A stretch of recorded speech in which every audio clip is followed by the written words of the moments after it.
इचलकरंजी शहरातील कचरा उठाव करणाऱ्या घंटागाडी कर्मचाऱ्यांना वेळेवर पगार मिळत नाही. ESI सुविधा नाही, त्यामुळे पुन्हा या कर्मचाऱ्यांनी काम बंद आंदोलन सुरू केलंय.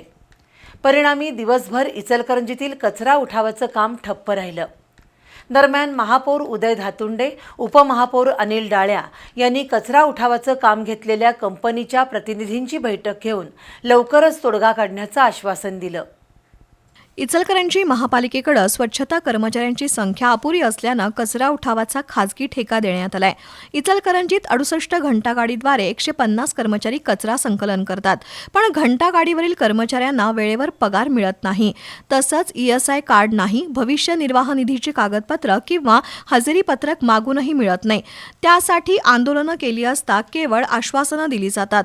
अशा परिस्थितीत इचलकरंजीतील कचरा उठाव करणाऱ्या कर्मचाऱ्यांनी आजपासून काम बंद आंदोलन सुरू केलंय. दरम्यान महापौर उदय धातुंडे, उपमहापौर अनिल डाळ्या यांनी कचरा उठावाचं काम घेतलेल्या कंपनीच्या प्रतिनिधींशी बैठक घेऊन वस्तुस्थिती जाणून घेतली. घंटागाडीवरील कर्मचाऱ्यांच्या मागण्यांवर लवकरच तोडगा काढला जाईल असं त्यांनी आश्वासन दिलंय.